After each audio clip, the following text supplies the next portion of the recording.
আপনি কি সেলাই শুরু করেন আর সুতো ছিঁড়ে যায়, সেলাই জট পাকায়, তাহলে এই 10টা চেকলিস্ট না মানার ফল।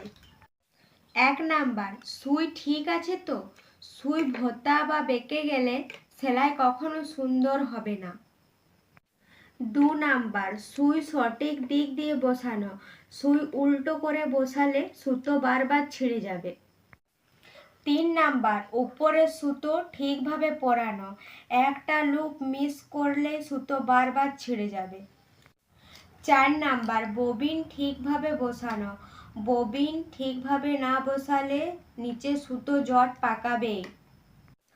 5 নাম্বার, টেনশন ঠিক আছে কিনা।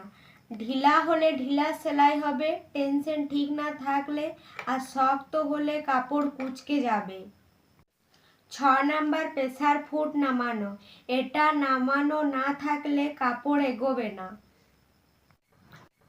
7 নাম্বার, কাপড় সোজা বসানো।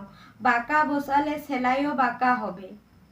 8 নাম্বার, সঠিক সুই ও সুতো ব্যবহার। মোটা কাপড়ে পাতলা সুতো দিলে ছিঁড়বেই। 9 নাম্বার, স্টিচ লেন্থ ঠিক করা। সাধারণ সেলাই 2.5 থেকে 3। 10 নাম্বার, প্রথমে কাপড়ের টুকরোতে ট্রাই করুন। জামা সেলাই করবেন না, বড় রিস্ক হয়ে যাবে।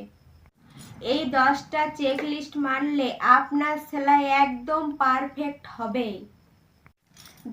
ভিডিওটা সেভ করে রাখুন আর নতুন যারা সেলাই শিখছে তাদের অবশ্যই শেয়ার করুন।